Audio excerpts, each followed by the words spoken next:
All views and opinions expressed in this podcast may lead to learning. All information provided is for educational and developmental purposes only and is not intended to be a substitute for a growth mindset. Before taking action, please consult your motivation.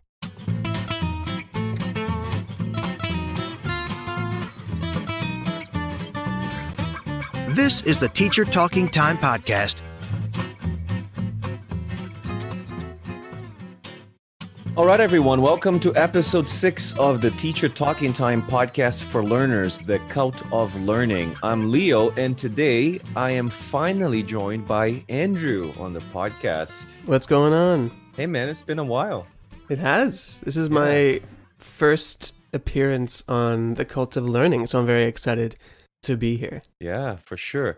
Before we jump and start talking about our topic for today, Andrew, I wanted to remind everyone, if you are a listener of the Teacher Talking Time podcast or the Cult of Learning, please don't forget to subscribe to our podcast on your favorite podcast platform. That could be Spotify, Apple, Stitcher, Podbean. There's so Google many. Podcasts, basically anywhere that you can listen to music or to podcasts, you will find our voices and our faces. That's right. And don't forget to subscribe to our channel on YouTube.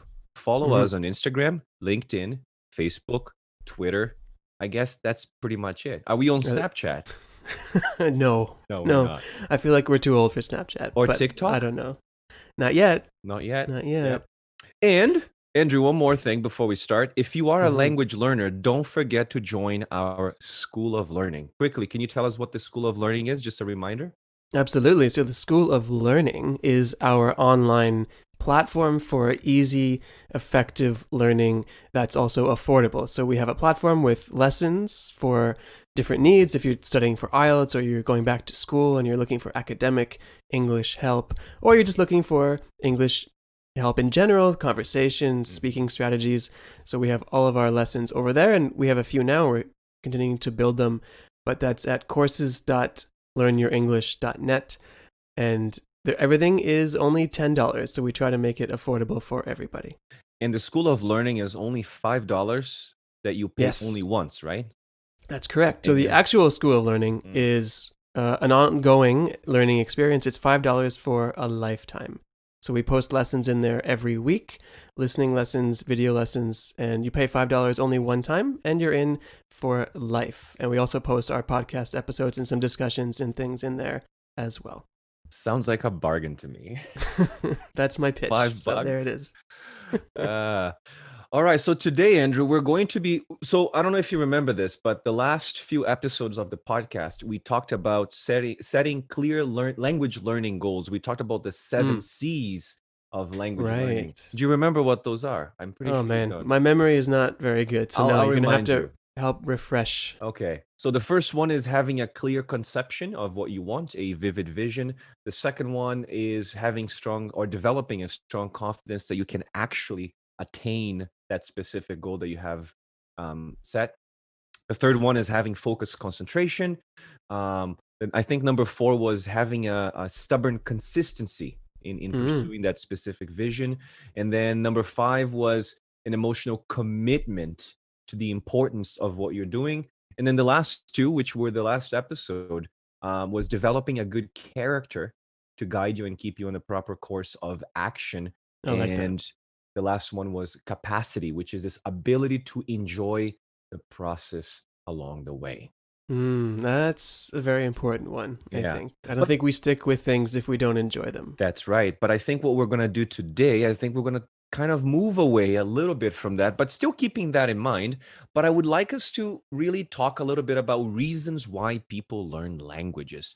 But more specifically, I would like us to personalize this by talking a little bit about our reasons for learning a language. Sure. I don't know about you, but many people say they would love to learn to speak another language, but many people don't even start. Why do you think that is? I agree. Almost everyone, when you ask them, talking about a bucket list or things that they want to do before they die, I think almost everyone says, I want to learn this language or that language or another language, right? Usually something more exotic to their own context. So for me, like learning Japanese would be the complete opposite of English, basically, right? But I think it's daunting. it's intimidating. It's hard. It's something that we cannot do in a day, in a week, in a year, right? So I'm guilty of this. I'm sure I think everybody is. Like, I live in Canada. You live in Canada. I've said for a long time that I want to learn to speak French. Oh. Because I feel like as Canadian, I mean, there's this, you talked about myths in the earlier episodes of The Cult of Learning, right? And I think a big myth about Canada is that everybody is bilingual in English and French. And obviously that's not true. Most people are monolingual, English or French, but rarely both. But I think that's kind of sad about our country. I wish everybody was bilingual in both official languages. So I've always said I wanted to learn French. I still say that. That's true. And every now and then I buy some books. I'll look over on my shelf. I have some books about French verbs and things. I flip through the pages for about a week. I become dedicated and then I forget about it. So it's hard. It's hard to stick to it. It's funny because you mentioned, in Canada, it's a bilingual culture. We have English and French. And as you were saying, like, we have this myth that everyone in Canada is bilingual. I actually believed that when I first moved here. But there are many bilingual Canadians, but not English and French, other languages. Do you know the number of English-French bilingualism in Canada? No. I actually just pulled the numbers here. 6.2 million people is the number of bilingual people in Canada. Wow. Yeah. And estimating Canada has about 40 million people. Yeah. So, okay. Pretty low number, right? It's a very low number. And it's just an experience. You go to cities like Montreal and most people speak English and French. You go to Ottawa, similar. But outside of those cities, not much, right? Yeah.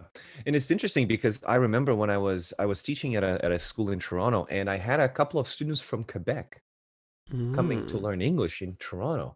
And I thought that was just an odd experience, because I'm like, wait a second, you live in Canada. The English is spoken here. You don't have to go to a private school to learn English. Just go to maybe Ottawa, you do. Or maybe you do. Yeah. I think, to go back to the question, I think a lot of people are just put off, perhaps because they don't really have very good memories of learning languages in school. You probably learned French in school. Well, it's the joke, right? We are taught French. Yes. But we do not learn French.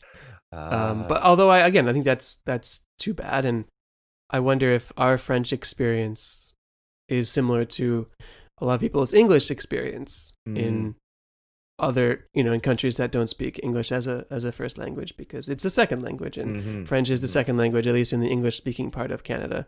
Yeah. And it's taught in school in a very prescriptive way, and it's, here are the verbs, conjugate them, write them down. But also, when you leave the classroom here, at least in Ontario, you don't hear French, you don't speak French, you don't interact with anybody speaking French, so it's also quite difficult. So I think that's another reason why people maybe don't stick with it, is because there's other priorities, and maybe it doesn't seem like a priority, and it's hard to, human nature is, we like to do things that other people are doing. And if I don't see my friends doing it or using it or interacting with it, it's hard for me to do it as well. Yeah, this is why it's really important to belong to a community where learning languages, or that specific group that you want to join, actually is a group of people who are learning languages. And I think that would somehow motivate you a little more to actually learn the language. But as you said, I think people have bad memories of learning a language at school. I had a really bad experience learning Spanish in school, and I decided not to learn Spanish that way. What happened? It was just really a lot of, as you said, a lot of grammar translation. It was just reading texts, answering comprehension questions, conjugating verbs. As you said earlier, there is a lot of teaching happening, but very little learning occurring. And I think that's the problem with language teaching. It's interesting. I think it's more complicated than that, because when we learn French, we're kids, and I don't think as kids you understand the value. And I think if you talk to any adult who grew up in Canada, they would say they regret not focusing on French when they were younger, because they had the opportunity, and now it's kind of lost, even though that's not true. But even that poor French experience of mine in high school and elementary school, it helped me when I did learn Spanish on my own Mhm. as an adult, because the languages are similar in terms of Right. their construction. They're romantic languages with lots of verb conjugations, regular verbs, irregular verbs, all these types of things. So I think that experience did help me when I actually did go ahead and learn a second language. We're going to talk about that. We're going to talk about Okay.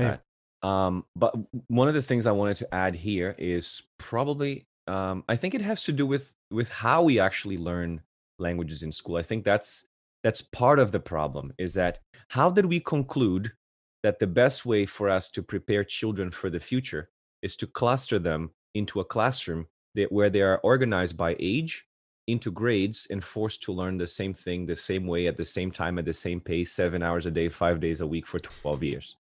Like, how did we get to that conclusion? How did we get to the conclusion that the best way for you to learn French or any foreign language is by memorizing these grammatical rules? And I think that's the problem. I think the way education exists, the way education is being traditionally done, which is very traditional, is not very much in line with the changes that we have experienced in our society and the way people learn today. I think, as you said, we were talking about this earlier, before we started recording. I think there are many different ways of learning, and I don't think you need to be going to the classroom to specifically learn a language. And we Sure. talked about that in previous podcasts, the myths of learning. Like, you can learn without a teacher, you can learn without a textbook, right? It just has to be a priority, I think. And it needs to Yes. be something that you can see yourself doing. I mean, anyone can, I mean, during COVID times here, we're all kind Mhm. of learning new skills. But if you don't see yourself, or if I don't see myself actually using it or having value in my life, Mhm. you have interest for a couple of days and then it goes away because, Yeah. well, I'm not really going to use this, right? So that's a problem. But your kids are in French immersion school, right? Yeah, they are. Do you see how is their learning process, or if their French is better, is that because of that environment or just because they're more motivated just as people? I think the only reason why my kids are doing well in French school is because they speak French with their mother. Mm, They have that motivation. They have a model to talk to, that's someone important. who would reverberate or say things back to them or correct them. So they have that. But now imagine a student who, let's use an example of an immigrant here. Let's imagine a student who goes to English class, but when he goes back home, their parents only speak their foreign their mother tongue, Hmm. right? They don't have that enough exposure. They don't have enough use. The only use they have is in the classroom. But kids learn languages much faster than adults. The True. problem with adults is that they would only use the language in the classroom, but they wouldn't use the language. True. Adults have more responsibilities, more things going on in their life, right? So it's easy Mhm. to kind of set it aside. Yeah. I think there's lots of ways, lots of problems with learning languages, lots of reasons why we don't do it. What I was going to add to that is, I think learning to unlearn is the new Oh, norm for me, if you ask me. I think we have, because I was thinking about this, Andrew. There are a lot of bad habits, a lot of things that we were programmed to think in school that I think are not very helpful when we age, as we adult. Let's use adult here as a verb. Like, for okay. example, in school, you are not taught to make mistakes. You are taught to fear mistakes, right? So Mm. you have to unlearn that. And you know this, if you want to learn a language, you really have to embrace mistakes. Oh my God. Yes, you do. I mean, this is not relevant per se, but don't know if you saw a few days, I think it was last week, Ken Robinson passed away. Yes. And Oh, he the has that, basically, I think the most watched TED Talk of all time. what is it called? So Schools are killing creativity, schools or are killing creativity. yeah, Yeah. yeah. And I mean, basically, he just says that everyone is born creative and we educate it out of kids Yeah. as they go through the So school true. process. That's basically a very short synopsis of what he says. And unfortunately, I think that's mostly true. And the kids that go against that grain are the ones that can continue with their creativity. But Hmm. yeah, it's unfortunate. But there are also good reasons to learn a language too, right? Yeah, yeah. Well, this is what we're going to talk about. Like, when making a decision to learn a language, what would be an important question to ask yourself? That is a good question. I mean, I think learning a language not just for the language's sake, right? So Mhm. what other benefits Yeah. can I get from this? Because like anything, when you learn to ride a bicycle or learn to cook or learn to do anything, okay, maybe I want to commute to work on a bike. Maybe Mhm. I'm hungry and I need to eat. But there are other skills and other values in Mm. doing those things as well. Oh, so you're And when I basically learned, saying, mhm, so basically what you're saying is you need to find a way to connect this learning experience to some sort of return of investment. Like if I you're think, yeah, investing all this time into learning a language, what are you going to get in return from that? Is that what you're exactly. trying to say? Kind of. And I think learning a language is such a big Mm, umbrella, we call umbrella term. Like there are mm, so many things in that. But think about what you like. I mean, I like philosophy. I know you like philosophy. mhm, So why not start to learn a language so that I can read and talk about philosophy? Something mhm, that I already like in another topic. I don't care about science or, you know, geology per se. mhm. So I'm not gonna add that to my list of things that I need to talk about in a foreign language or a second language. So I think talking about your interest that you already have in another language is something Mhm. that would be motivating for me. Interesting. So basically, you have to find, I think one question to ask yourself then would be, what is something that I'm interested in? Like, what are my interests? What are things that I want to learn? And then perhaps you make your learning experience connected to that. So, for example, I have a student of mine who basically learned English just by reading philosophy books, just by reading Right. physics books in English, because that was his, or those were his passions, his interests. So I think we don't do a lot of this. We're not really taught um how to learn. And it goes back to what you were saying, things that we need to unlearn in school is like we always you've probably experienced this, Andrew, because you're in the classroom as much as I am. Students are always waiting for instructions. Yes. They never take initiative. And I think a lot of that eventually spills over into our adult lives. We are always waiting for instructions. Nobody takes initiative.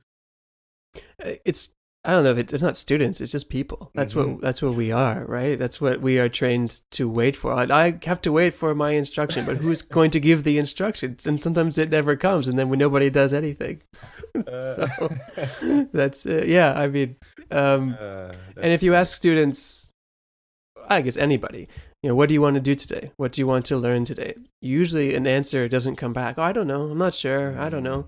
Right? So I think if you're learning a language or learning anything, mm, asking yourself what and why is important because it's unlikely to learn everything about something. So being able to narrow it down, be more specific. If you're learning English, okay, what are you interested in? What skills, what mhm, outcomes do you want? Maybe you're going on a trip, not right now, obviously, but or maybe you're going to study in a university, or maybe you're moving countries, or maybe you're dating somebody or getting married to mm, somebody mhm. whose first language isn't the same as yours, and you want to, and within that, Yeah. you can narrow down how you want to improve. And then the cycle and the habits start to form, and Yes. very quickly, those will move to other aspects of the language as well. Hmm.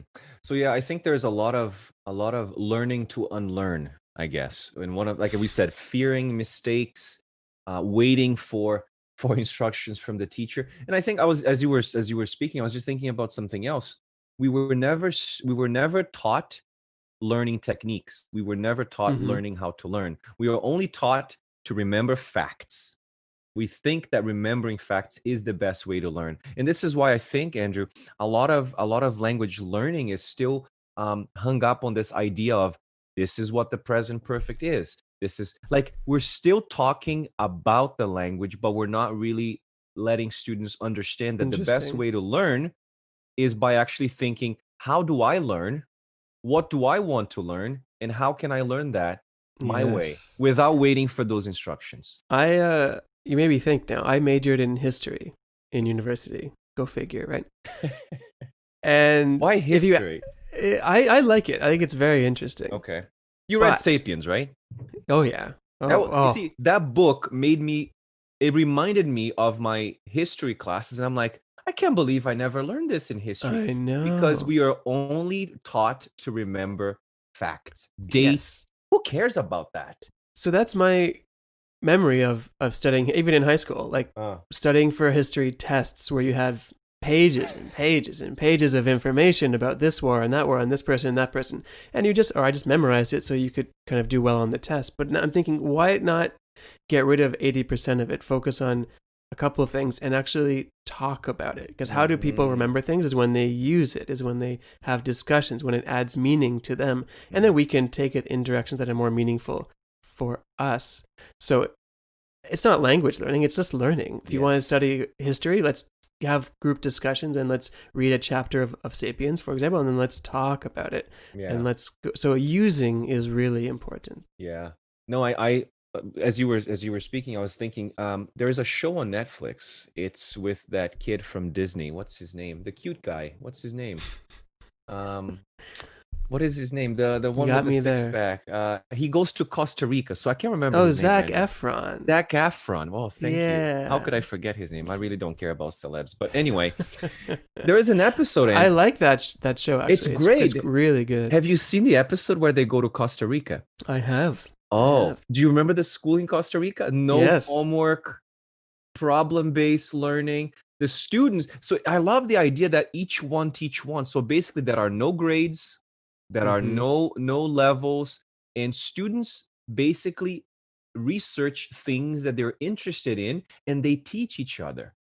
And it does have a little bit of a kumbaya feeling to it, right? But yeah, there you're gonna have to explain to our listeners what a kumbaya, what a kumbaya, like a feel good. Maybe it sounds better than what it really is type of situation, right? But the principle, I think, is interesting. But I mean, there's a word that we use a lot. It's called being cynical.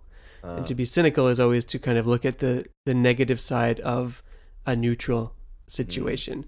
And I think a lot of people say the purpose of education is just to train people to do the jobs that already exist. Yes. Right? So if we flip education around and just let people do whatever they want, we won't have any more accountants and lawyers and doctors and whatever. I don't think that's actually true, but I think a lot of people design education so that people fit into certain boxes, right? Which is another problem, of course. Yeah, I was just thinking about what you said. A 4-year degree used to be a guarantee for a great career, right? But now it's barely a foot in the door. There's a term that I've heard, it's been used a lot in the last few years. It's academic inflation, where basically, if we think about our parents, or let's start even our grandparents. So our grandparents, if you graduated from high school, you were different than most people, right? Maybe our parents, if you have a bachelor's degree, you were different than a lot of different people. Right. But now for us, basically, even if you have a master's now, a lot of people have master's degrees. You kind of have to do a second master's or even a PhD to separate yourself. And that's the academic inflation, where you're not necessarily learning more or getting better at something. You're just getting more degrees so that you separate yourself from other people. And the fact of the matter is, a lot of these people with masters and PhDs, they can't find jobs because what happens is they become overqualified for all the positions. Yeah, this is interesting. And I think you have to balance it by working at the same time as doing your postgraduate studies, because if you have a PhD and you're 30 years old, that's amazing. But that basically means you've never worked for a lot of your 20s. Maybe not, right? But it takes a long time to finish those degrees. So if you do a bachelor's, a master's, and a PhD, that's 12 years of study. Yeah. If you're 18, 28, 30, it's a long time. I was talking to a friend about that. Is like technology has really transformed how we access information. But instead of making us all geniuses, most people are mostly wasting their time looking at funny videos of cats on YouTube. Not that that's not worthwhile. No, there's nothing wrong with that. But what I'm saying is, I think what we should be asking everyone here who is listening to this podcast is, instead of going back to school and learning those hard skills to get into a new career, or perhaps even make yourself indispensable in your current work, I think perhaps what people should be doing is they should be learning more. They should be developing an aggressive self-directed learning. Because to me, and I love this idea of self-directed, because it's you're not waiting, going back to what we said, you're not waiting for instructions, you're not waiting for the material, you're not waiting to pay for those expensive tuitions and those profs. You are taking back the control. In this case, aggressive means instead of spending 4 years learning something without getting great at it, you can actually use your time and effort in a more directed way and learning with all the information that we have on the internet. So if you were to ask me, I think a good course would be a course where you teach people how to curate information to learn something in the right way, in the deep way. Wow. I like that. I like Yeah. that. And that's basically what all schools are, is you pay money so that they can give you a path or a plan of how to Yes. learn. But if we train ourselves to set up our own path, we negate the necessity of that, which is very interesting. And I was thinking about that, Andrew. Why does it feel like a lot of what we learn in school is useless? I don't know. It's a good. I mean, people ask me that all the time. In high school, I dropped math and science once I learned I didn't need to take it to get into university. And they say, well, what are you going to do with art and music? You're never going to use that in real life. But guess what? I haven't really used math in real life either. So I saw a girl It's hard. My daughter showed me a TikTok video of this girl basically saying, like, who the hell invented math? Or what was the other subject? The more complex math one? Calculus or Not statistics calculus. or something? No, there was another one, something like that. Anyway, it's just like, when are we going to use this in life? It's the same thing with history. Why go to class to learn about World War II when you can just watch a YouTube video that summarizes everything in 10 minutes? And all you're doing in school is memorizing all this information. I think. Well, we don't know what people need in their life. Yeah. Maybe they don't even know what they need in their life. That's the problem, right? But I know we're going to talk about our reasons for wanting to learn a language. Yeah. But maybe let's take a quick pause, take a quick break. We'll come back. We'll talk about motivation, language, habits, and maybe our quick crash course on how to create your own learning path.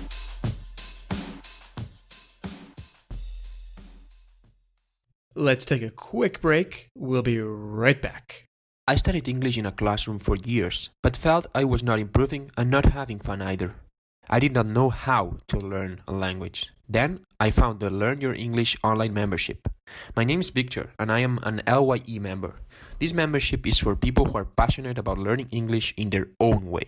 These are not classes. This is learning outside of the classroom. We learn by participating in activities just for us, effective and fun. The special thing about the community is that the teachers will do anything they can to find the best way for you to learn. In my case, it has been through philosophy, psychology, and life in general. From readings and podcasts to meaningful conversations. Head over to the Learn Your English website for all the details. That is learnyourenglish.com. Ready to take control of your learning? Join me today in the Learn Your English student community. Hey, what's up guys? This is Alex and I'm from China. And now you're listening to Teacher Talking Time, the Learn Your English podcast. Okay, so we're back here, Andrew. One of the questions we asked before the break was, when making a decision to learn a language, what is an important question to ask yourself? We didn't really come up with an answer for this, but No, I think we got distracted. That's right. But I think we can think about good reasons and perhaps, I don't like to say bad, but there are some bad reasons for learning a language.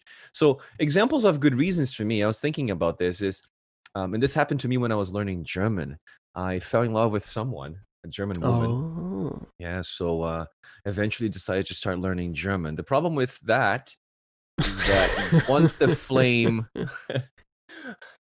extinguished or is put out, my motivation to learn the language also went down the drain. So your motivation wasn't the language itself. No, it wasn't. Okay. It wasn't. But It I think was that's more- very common. Yeah. I mean, language is a vehicle to communicate and Yes. to communicate with people that we want to communicate with. So that could be family, it could be romantic, it could be friendships. Yes. It could be, like in my example, Spanish. I moved to Costa Rica without speaking any Spanish, Right. which was challenging but a blessing. And I wanted to learn because I needed to function in the Right. society when they didn't speak much English, at least in where I was living. So yeah.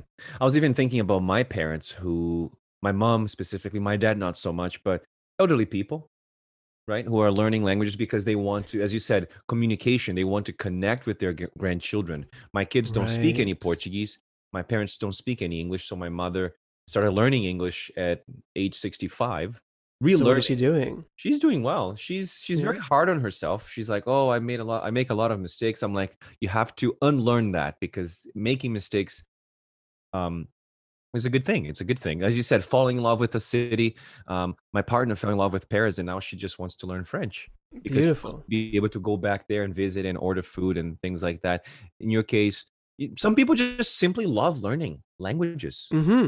Mm-hmm. I mean, And even just watching foreign films, hmm there's a lot of films, obviously non-Hollywood films that are really, really good, yeah, and they're in different languages. And if I don't know if I would start learning a language just to watch a film, but if I'm kind of playing around with the French right. language, I would be very interested in checking out some really good French cinema hmm in order to help me move along. And I mean, again, language is not binary. It's not, I want to Yeah, learn the words of a language.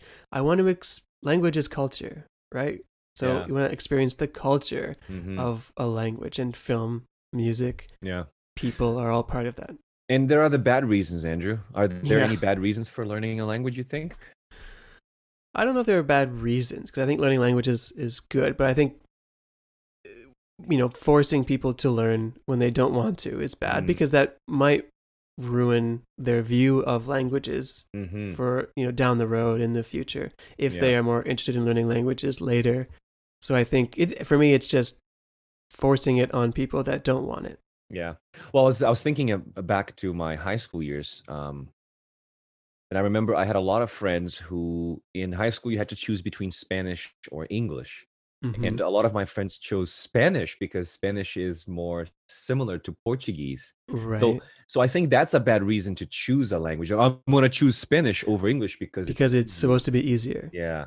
Yeah. Yeah. But then again, you're not really enjoying learning. You're just doing that because it's a shortcut to finishing high school. Because again, going back to the culture that we cultivate in high school is Right. just that we just want to pass. Mm-hmm. And that's bad. That's just bad. Fair enough, though. I mean, there's so much going on in high school, and there's so many subjects and so much homework. I mean, I understand the feeling of just wanting to pass. So we need Mhm. less work. Yeah. Less work, more learning. That's what we need. Yes, yes. Less certainty, more inquiry. Yeah, I think there's, Ooh, and that's good the too. last thing I was thinking is a lack of identification with the people who speak the language or even the culture. And I Mm-hmm. felt that way with German. When I was learning German, I only spent 6 months learning the language. I didn't really identify with the culture. There's nothing wrong with German culture. I just didn't really connect with, Right. or even the culture. I just didn't really. My motivation was just to communicate with that one person. And I think, Andrew, that's another reason why motivation works well only in the short term. Mm-hmm. Interesting. I think there are bad reasons to not learn a language. Okay. What can you Right. give us one or two? Yeah. So, I mean, living abroad, I lived in Costa Rica, and there's obviously a lot of what are called expats, Mhm. or a lot of North American, British people who have either retired or moved there or started businesses there or whatever the case may be. And, I came across quite a few of them who have lived there for 10, 20, sometimes 30 years and didn't know a word of Spanish. And Mm. most of the time when I asked them, they just said, well, people here speak English, so I don't need to learn Spanish. So I think, and that was so sad to me to hear Mhm. that, because you're not even trying to connect with the culture in that way. You're not trying to get into it, and you just think, you have your language that they speak. Okay, great, but they've learned something, don't you? I guess there's no passion for learning there. I don't know. It just made me a little bit sad. I think you just touched the raw nerve right there. I think it's a lack of passion for learning. I don't know if when we were talking about our older generations, there are some people. I mean, I look at my parents, like my mom, my dad, for example. My dad doesn't want to learn a new language, and I was thinking, Mm-hmm. you're retired. That would be such a great way to keep your brain functioning. I was actually you're talking about good reasons for not good reasons for learning a language. One would be your mental health Mm-hmm. because you're going to be using your brain, you're going to be connecting new pathways in your mind when you are learning a new language. So honestly, I think learning a new language is actually good for your health. It's just fun, right? Yeah. That's Yeah. fun. There's another TED Talk called "The Four Reasons to Learn a New Language," and it's a really good one. I use it a lot, and I won't say the four reasons because We'll add that got to the lots show of talk. notes then. Yeah, it's Yeah. a good one. It's a good Yeah, one. it's a good one. Um, Yeah. so you said motivation, right? Yes. So motivation is temporary, but Yes. we have another thing that we want to talk about, which is the word discipline. So maybe you can Yes. walk us through the differences that you think Yeah. exist in those two words. I was thinking about this. I said earlier, motivation works really well in the short term, right? If you're motivated to learn a language, I think even going to the gym, you're going to be motivated for the first month. If Do you you think set it's a new goal, because there's a goal? yes, because you're setting a new goal, and you can probably, I'm going to use here a devilish metaphor. You can sum up the motivation devil, and you can do it for like a week or two. You can go to the gym every single day. And if the goal is extremely important, that motivation may even carry you uninterrupted for maybe a month. And we all know this. We know this from what we talked about, this idea of what was it, the thing in January that people do? We talked about this in a New Year's podcast. resolutions. New Year's resolution. Yeah. By February, what happens? It's all over. Yeah, motivation wears off, right? So if your goal, which is learning a language, takes more than a month or two, you're going to need more gas. You're going to need more than just motivation. And this is what we're trying to argue here, is that you're going to need habits. And habits equate discipline. But the question then, Andrew, is you have to make learning a language or language learning a habit, not a chore. So you have to put in the time. You have to put in the work. You have to put in the effort. Make it a habit. What's the difference between a habit and a chore? They sound very similar to me. I would say that they're both something that you do frequently, right? Yes. I think when I think about a chore, I always think about an unpleasant but necessary task. For example? For example, doing the laundry. That is a chore to me. But reading is not a chore. Reading is a habit because it's a routine task. So they have if we're looking at the definition, a chore is something that you do every day. It's a routine task. But to me, a chore has a negative connotation. It's more unpleasant, but necessary.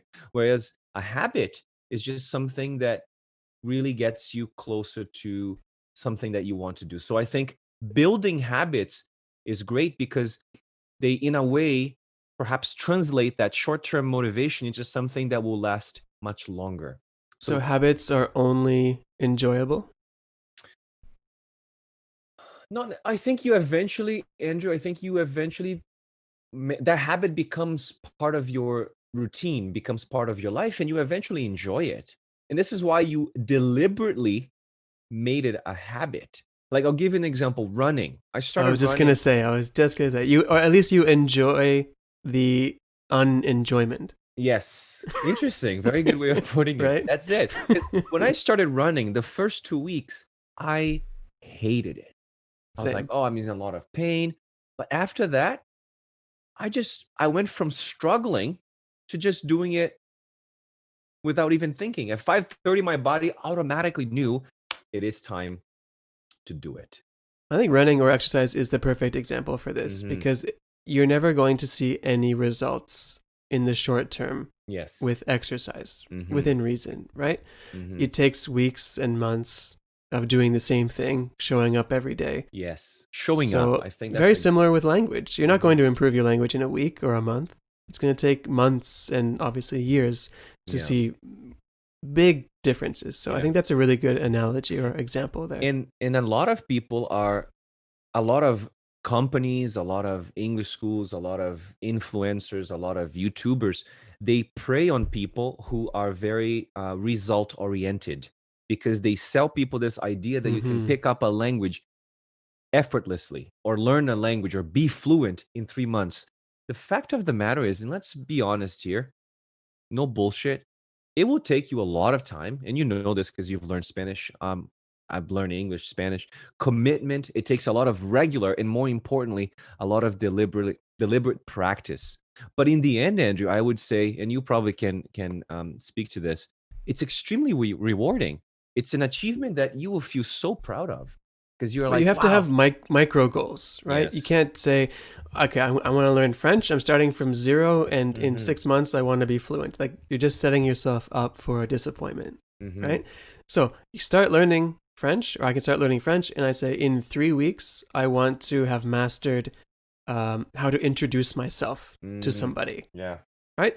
And that's it. And to say what my name is, where I'm from, and what I do, and to ask them the same thing. And for 3 weeks, that's all I'm going to do. Yeah. And then I've got that. And then the next 3 weeks, I set another goal for Mhm. myself, because it's the only way to do it. If you say, Yeah. in 6 months, I want to have everything, it's how do you study everything and learn everything at the same time? That's You it. can't. So, So micro goals. Yeah, I like that, because I was thinking about this idea of micro goals. Micro goals eventually become part of your habit. You have a daily habit. And I was thinking about this. Like, the promise of habits is that this initial investment in effort will create a stable system, because I think that's what we want. You want to have a system, because when you don't have motivation, the system is in place and you will do whatever you're required to do. Because even days that I don't want to run, I still go for a run. Why? Because I have the system. And it reminds me of Jerry Seinfeld, who talks a lot about the chain. Are you familiar with the chain? Where he Yes, basically the has the X. calendar, the axis, Mhm. and every day he would write a joke. And he said, in a month, I would have maybe 1 or 2 good jokes out of like 30. So he wrote 30 jokes, but 1 or 2 are good. It's the same thing with writing as well. Like, if you want to become a better writer, you just have to start putting in the work every day. And again, but how can we make It's language like learning a anything. habit? Yeah. Yeah, because I went for a run this morning before Mm. we did the show. It sucked. Like, I felt terrible. But Oh, it's even if I'm in a bad, like, my body's not feeling it, I still at least go for a walk, or a fast walk, or a short run, because it's the habit. You got to keep yourself in the Yeah. habit of doing it. yeah. And I think it's from this book, The Subtle Art of Not Giving a Fuck by Mark Manson. There's a quote that I always remember, because I think it's there. He says, you don't wait for motivation before you do something. You do something, and then motivation comes. I like that. Right? I like that. Because if you wait to be motivated, you'll be waiting forever. Interesting. Yeah. And it goes back to, I don't remember who said this. I think it was Scott Young. He's a really good guy too. He talks about that action. I think he said this: action requires 2 kinds of effort in order for it to get done. There is like what he calls an intrinsic effort that depends on the action, and an effort to decide whether or not to execute that action. So habits modify the first one, but the main reason the habits work is because they eliminate the second type of effort, which is like, Interesting. should I do it or should I not do it? No, if you start doing it, There's no option. there's No no option. That's it. Because I think that's when we become paralyzed, is we are always questioning, oh, should I do this or should I not do this? I don't feel like it right now. Yeah. But for running, you'll never feel like it. It's never going to happen. You're never going to feel like it. But like you said, if you execute the action, you eliminate the second type of effort. And I think that's so good. Like, Right. applying this to language learning, Andrew, would be the goal of reading a book. So you decide to make that a habit. In this case, looking at the intrinsic effort and the action to execute and the decision, the effort to decide whether or not to execute the action. When you decide you need to read at least 5 pages a day to meet your goal, that's it. You're not gonna. That's the micro goal. That's the micro goal, right? So every time you're reading the book, you're investing in these 2 kinds of effort. There's the effort of reading, and then there's the effort of like, well, depending on how difficult this book is, it might requires a lot of effort or 0 effort, Right. right? Okay. So habits are important for learning, for language learning. But let's get to the end of the show here, Leo, and give some tips. Yes. So how can we form these habits? How can we, everybody has habits, and we don't even realize that they are habits, right? Because we just do them all the time. And I have coffee every morning, and I don't really think about it. I just go and I make coffee, and I start drinking it. Yeah. But that's already a habit that I have. So if I want to form a new habit, and I want to get into the habit of language learning, reading every day, for example, writing every day, or writing about what I read, even better. Yeah. What tips do we have to help people start doing that? Let's I mean, you've read, I think we both like this book, James Clear's Atomic Habits. Oh, yes. He talks a lot about this idea that if you want to really form habits, you must follow 4 laws of behavior change, according to him. Is like the number one, you have to make it obvious. So, for example, if you want to eat more fruit, don't hide the fruits in your fridge. Put them on display, like in front of the center. It's the same thing with language learning. Is like if you want to practice writing, you should have your notebook on your desk visible, so every day you see it, it's there. But if your notebook is hidden in your chest drawer or in the basement, I mean, you're not going to be able to. Is an extra step. You have to go downstairs, pick it Yes. up. But if you make it obvious, then I think you can. Okay, so number one, make it obvious. Putting it That's right right. in front of yourself, basically, right? Yes. Okay. Yeah. What's another one? Make it attractive. Mm. Yeah. For example, I decided to start eating fruit again after being carnivore for a long time. I was like, I want to Okay. experiment. So Good. I'm not going to start eating kiwi because I don't really like kiwi that much. Really? No. Mm. But I have to develop the taste. So, but you should start with the fruit you like the most. Sure. So you will actually Sure. want to eat one when you see it. So if I see a mango, I'm like, oh, I kind of want to eat that mango. Oh, yeah, yeah. So if you don't like studying grammar, don't start with grammar. What do God. you like? What do you like learning a language? Well, I like watching. I like listening. I like listening. So when I'm listening to podcasts in Spanish. So Mhm. in order for me to, the first step for me to get back on my Spanish language learning experience is to actually start with something that I enjoy. I enjoy listening to people talking and paying attention to the language that they use. That's how I make language learning. It doesn't even have to be that complicated, right? No. Like I used to watch Mexican Sports Center. That's what ESPN in Spanish. That's what, great. because I like sports, and Yeah. you already have the association in English of what people Yeah. talk about: soccer highlights, basketball highlights, Yeah. baseball, whatever. And then you listen to them, and it was really actually helpful to help my listening and comprehension skills. Listen, so it can be with the internet. It literally can be anything. That's it. I think this is a really good point, Andrew, because you follow sports in English, so you're just basically doing the same thing in Spanish, and you can basically watch the same news that you've watched in English. You're just watching it in Spanish and training your brain to make those associations. That's great.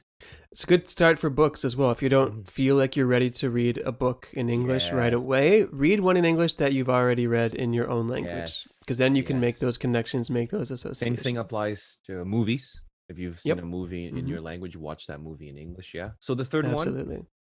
The third one is make it easy. Yes. And that sounds so simple, but Yes. it's more complicated than that. How do we make it easy, Leo? I was thinking about the fruit example. Don't create needless friction. Let's talk about friction because, Okay. like for example, I was thinking about bananas. Bananas are very easy to eat. You just Sure. peel them off, and you're ready to eat. Mangoes, on the other hand, Oh, there are a lot more steps, and I have to. I don't buy mangoes because I still don't know how to cut one. I can't cut Yeah. a mango. So Can't do it. So that's the problem with mangoes. You have, like, if you were to choose between a mango and a banana, Andrew, which one would you go? Banana. Why? Because Mango, it tastes better, but it's too much work. that's it. So for you to for you to form a habit, you have to create, make it easy. Basically, no friction. Focusing on things that are not difficult to do, things that are hard to do, but things that are easy. So, for example, bananas and apples are super easy to eat. You can just wash your apple and you take a bite. That's it. But a mango, you have to wash the mango, cut it up, and then you have to. I do for me, it's like a 4-step process to eating a mango. So too many steps will eventually. Too many steps is also really, Yeah. that's an important one, right? For me, Yeah. for running in the morning, or sometimes I go on my bike and whatever, it's the first thing I do in the morning. And it starts the night before. I set my alarm Yes. for a time.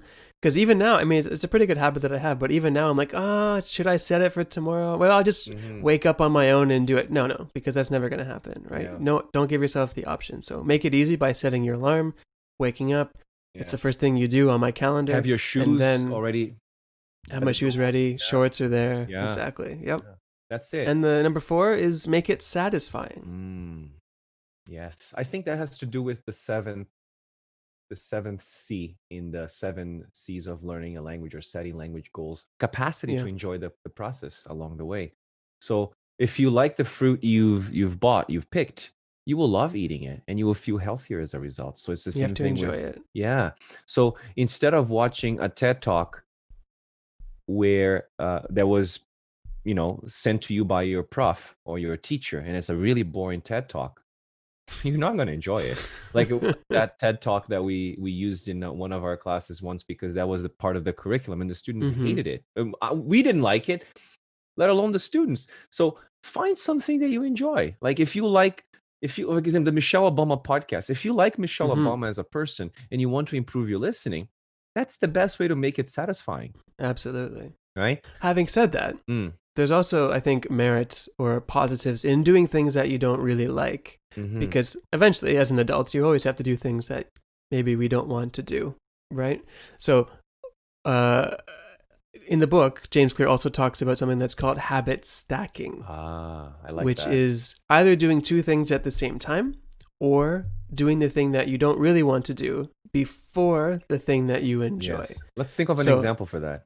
Sure. So I love coffee. I love drinking coffee. And drinking coffee is something that you can do while you do something else. So I can either say, every morning when I have my morning coffee, I'm going to do this activity that I want to start making a habit, but isn't quite something that I really like doing. For example, doing some writing. Right. Or reading a book. Because you can read a book, you can write as you sip your coffee. If it's two things that you cannot do at the same time, give the enjoyable habit, that becomes the reward. I can't have any coffee until I finish my 30 minutes of journaling, of writing in the morning. And then you look forward to doing the thing that you want to do. That's kind of, you actually just basically summarize what I do with my journaling. I reward myself with coffee after I finish journaling. So I force myself to write every morning for 20 minutes.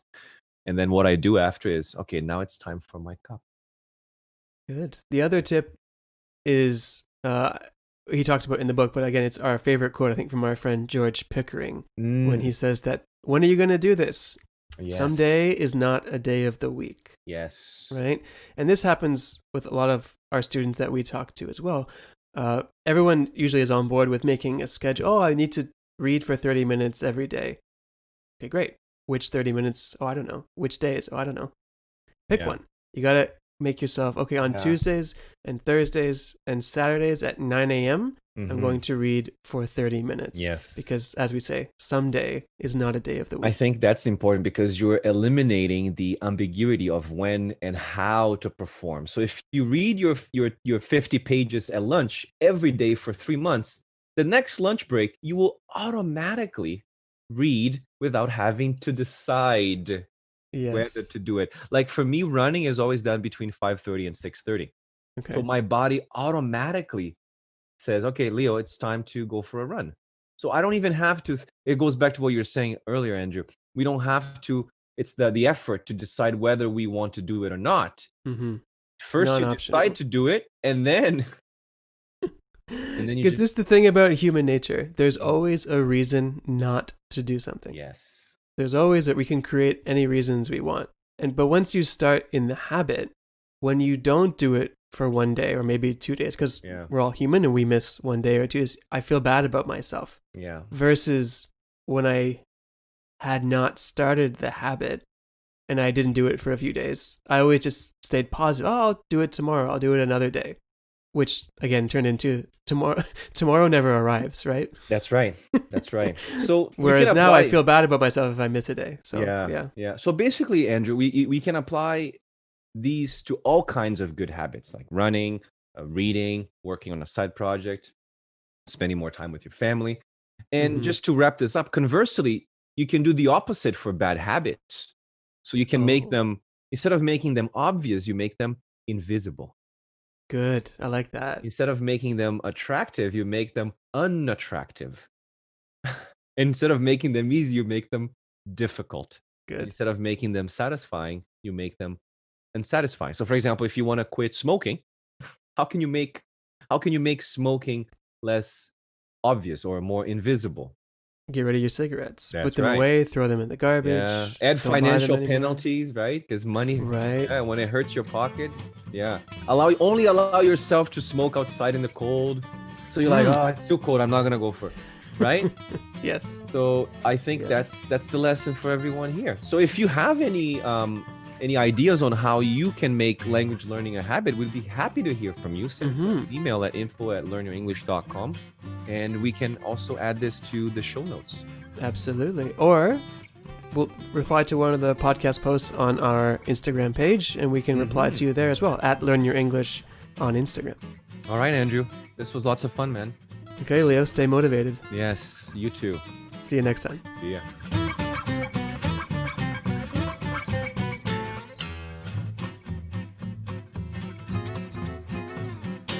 You've been listening to Teacher Talking Time, brought to you by Learn Your English. Ready to take control of your education? You're in the right place. Teaching, professional development, learning. Expand your world with Learn Your English.